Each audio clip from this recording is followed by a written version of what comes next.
2025 aka compact mirrorless camera battle era among brands. Here is Sony A7CII. Great choice, right? But what about Lumix S9? Oh, Fujifilm X-M5. I got you. Let me end this battle today. Wanna be it, wanna feel it. Rage, money, power, and big, big, big, big, big, big, big, big, big, big, big, big, money, power, and big. First of all, congratulations to Lumix and all of the Lumix family for the launch of the Beast aka Lumix S1R Mark II. I joined the promotion video as a model, filmmaker, and photographer. Check it out. But today, we're doing more related to us thing. The fantastic thing about those cameras is that you can get the super mobility for your traveling and vlogging and everyday casual photos and videos. But you also can get a pretty close spec and performance as the flagship model of that brand. With that being said, I believe those cameras are a great choice for your first camera, or the B cam for pros. There are many compact cameras out there, but especially I like Sony A7CII, X-M5 and Lumix S9. I reviewed all of those because I believe those can bring the amazing value to you, but as a result, comments like this are all over my social media.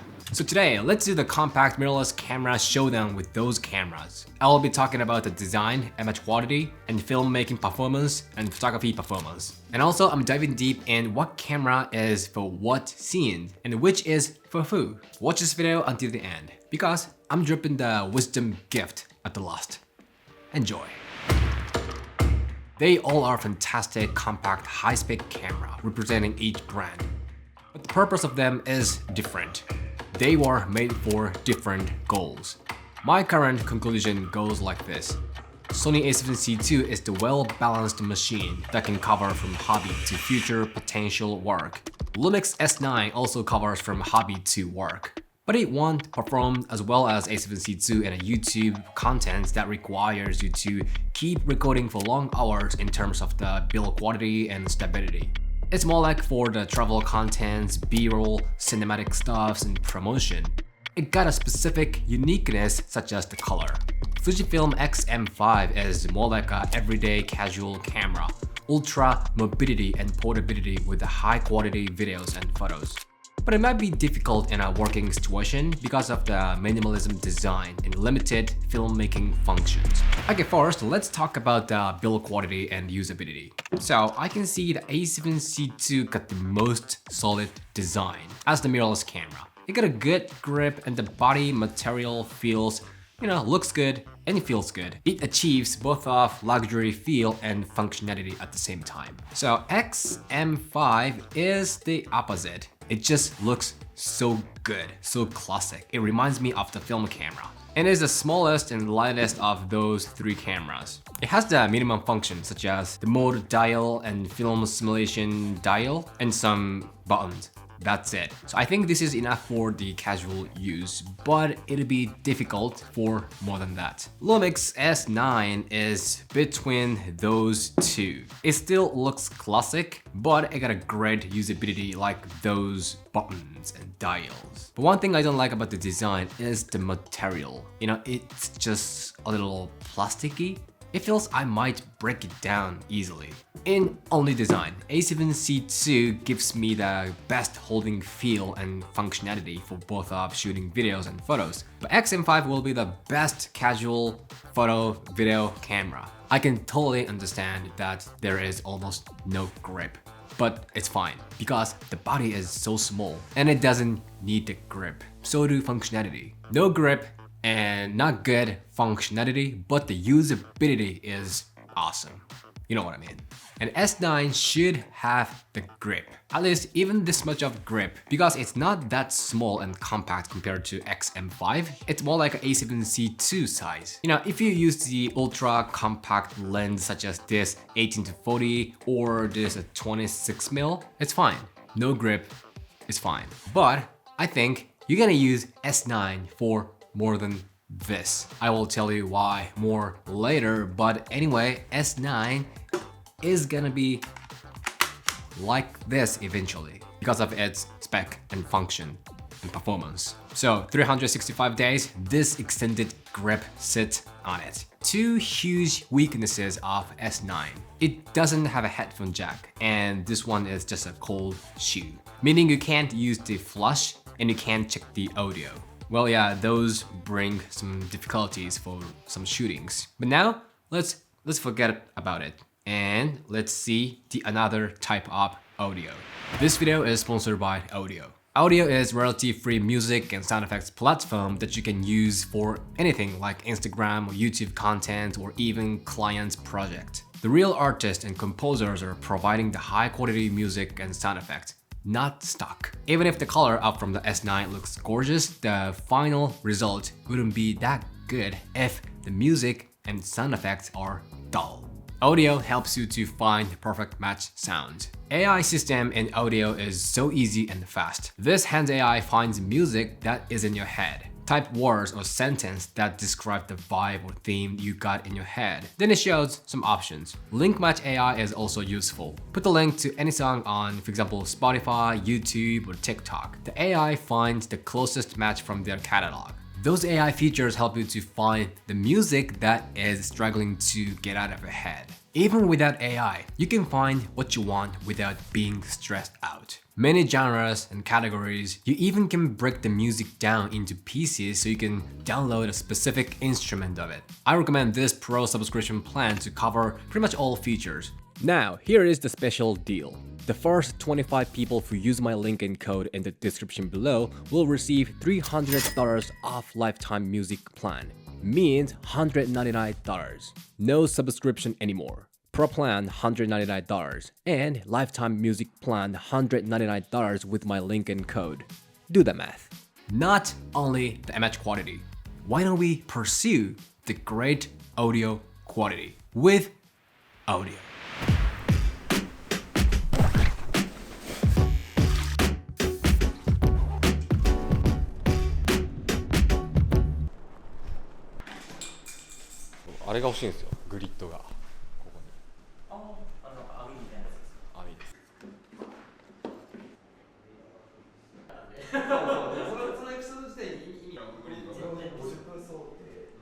Okay, now let's focus on the vlogging performance. When it's a vlogging situation, those cameras are equally fantastic. But basically, there is no obvious better or worse thing in this. If I have to pick just one of those, I guess X-M5 is the easiest and the most simple for the casual vlog.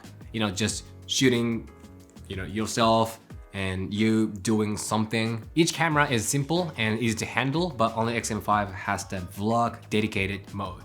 Right now I'm using a vlogging mode because there are, the exposure changes in this wood and this forest. So everything is auto right now. Just select the vlog mode, that's it. If you want to have some good color, use film simulation with it. It is super easy. A7CII and S9, they both have the auto mode, but nothing is easier than X-M5. I felt X-M5 was well designed for the casual vlogging. And when it comes to only that, A7CII is a little too much in terms of this build quality, functionality, and of course the price too. S9 is also good for vlogging, but I felt, this is more than the casual vlog. The true value of this is not for that. With that being said, this is also too much for the casual vlog. So if I have to decide what camera is the best for vlogging, especially for beginners, I would say X-M5. Oh, I forgot to mention, but this got amazing quality of the internal microphone. Okay, now let's get in close to the crux, talking about the image quality and some details about it. But first, let's do the simple resolution comparison. So A7CII offers you basically two things, 4K and 1080p. S9 has a ton from 1080p to OpenGate 6K. X-M5 does pretty much the same as S9, but S9 has most. So 3 footages at the same time. Seems like there is not a big resolution difference. Comparing S9 6K and A7CII 4K, if you crop it a lot, you will see the small difference, like S9 looks sharper. S9 and X-M5 both are 6K OpenGate. but looks like S9 is a little clearer. I mean, maybe that's because of the bokeh difference between full frame and APS-C. Because of that, S9 looks better. But anyway, in my opinion, S9 is the best in this topic. It's not just you can have a 6K resolution. Open gate is more important. Open gate 6K lets you have more freedom size choice. You can have the 16:9, 9:16, and just 1:1 square thing out from this 6K open gate. I shot those climbing scene in open gate 6K, so I can arrange this to the vertical version for my Instagram content or just for my smartphone as the memory. OpenGate 6K is actually super helpful for also beginners, not only the pros. 喋ってるだんだんってこっちが beginners and pros ここに一体何があるんだって The reason why I said the S9 is more than the casual vlog cam is the option you get. This got 5.8K, DCI 4K, not only the 6K and 4K. There are many resolution options so you can handle the many different situations. And it got different codecs like MP4 and MP4 Lite so you can transfer footages to your smartphone by Lumix Lab app, easy and fast. But if that's it, it doesn't have to be S9 at all. It's like you're wasting the power of S9. This is the entry camera for filmmaking. Oh damn, spoiler. But this is the one-of-a-kind feature that X-M5 and A7CII don't have. Actually, I'm not sure if I am at the right place or not. I remember that I climbed down from here and go up there, and I think there are some rocks around there. I always wonder if there's a better system than this. The backpack at the front and a boulder mat at the back.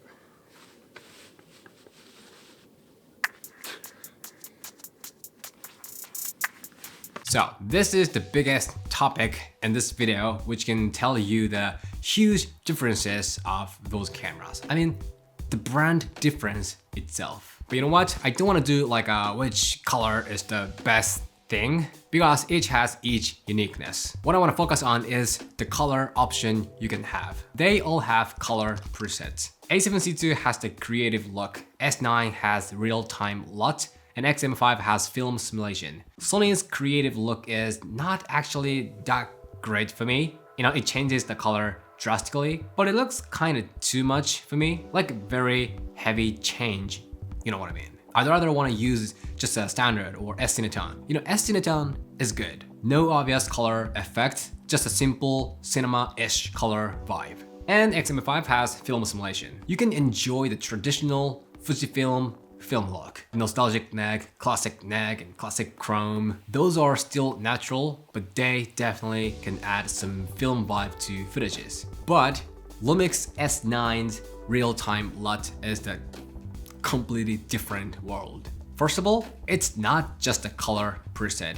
It is actually log, but it's already color graded by LUT. So it means you can have the color graded log images without effort. The vlog with S9 was shot on real-time LUT. It was a LUT called Daydream, which I downloaded from Lumix Lab. The quality is way better than other cameras. And the important thing is I haven't done anything at post. No color correction, no color grading, just straight out from the camera, straight out from the LUT. And you can import a bunch of it and you can change it while shooting like this. But sometimes it feels too much, like too much of color effects. You can adjust the opacity of it. You can even customize it and you can apply to LUT at the same time. So color options you get with S9 is actually, the infinity, depending on how you use it.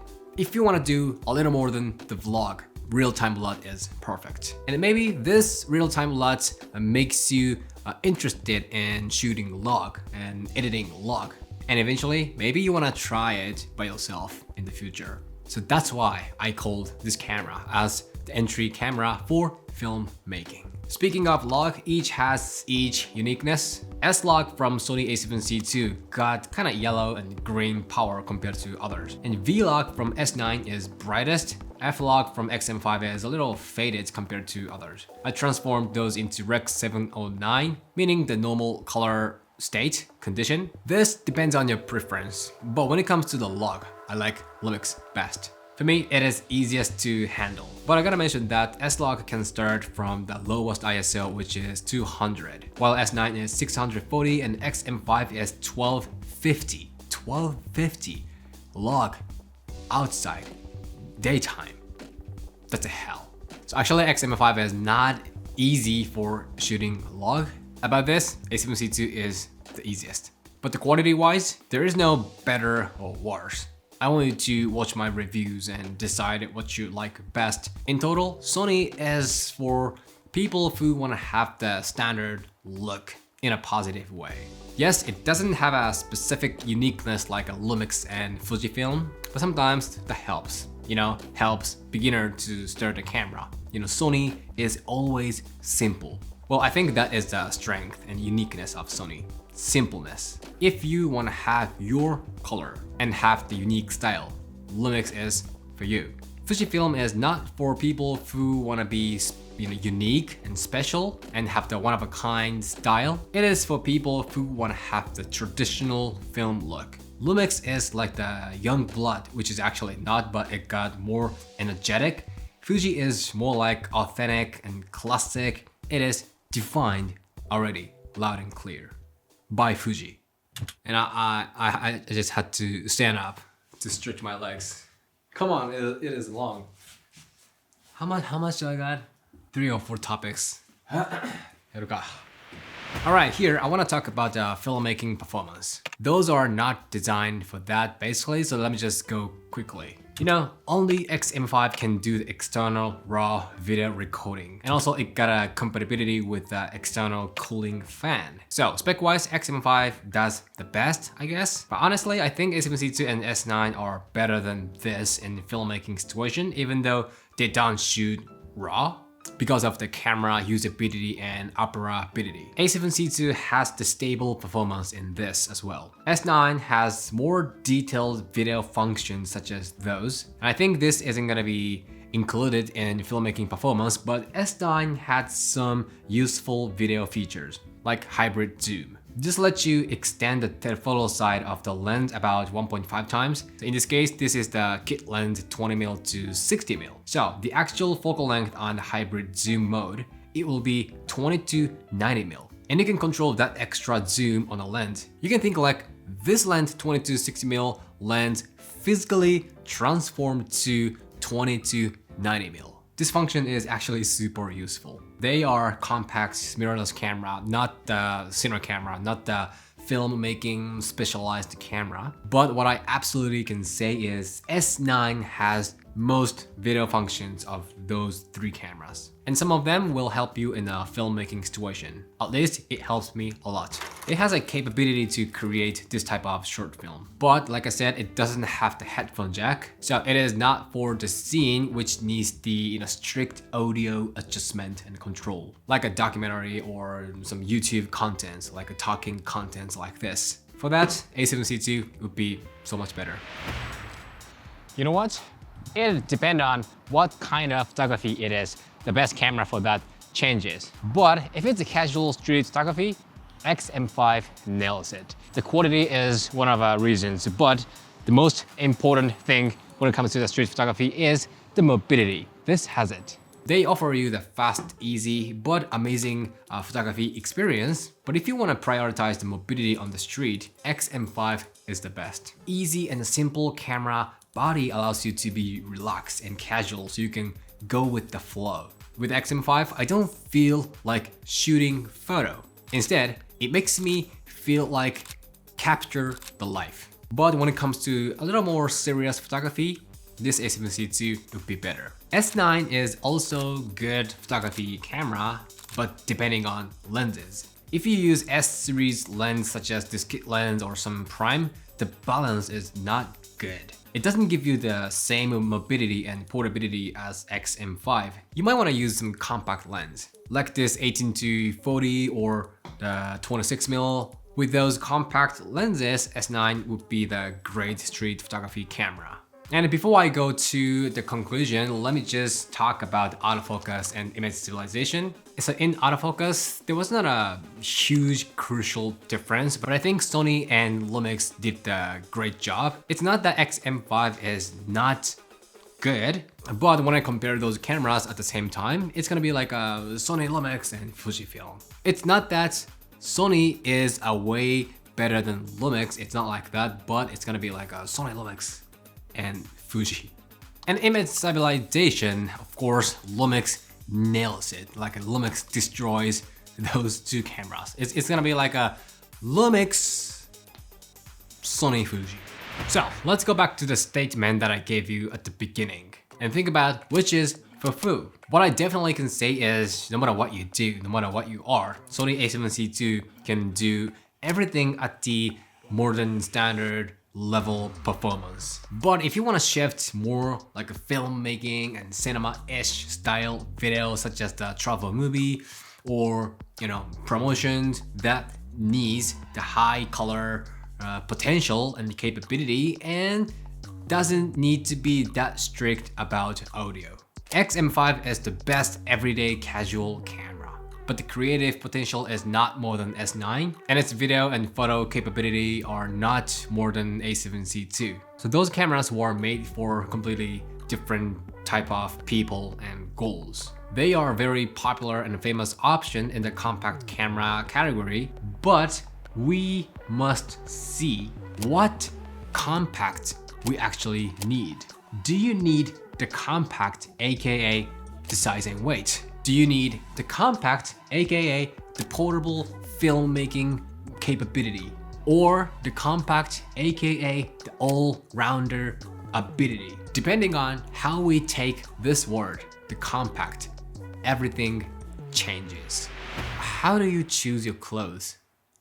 The black pants for the versatility, the red vivid jacket for expressing yourself, the unique old school one-of-a-kind shoes for being the only one. There is always the shaft when choosing something, when it comes to the decision making. When you make an action by the shaft, it's going so well regardless of success and fail. The camera is the same. Do you have the shaft? Okay, this is it. If you have any question, just shoot me anytime, anywhere. And if you like this video, show me a thumb and then hit the subscribe, and I will see you in the next video. じゃあまた。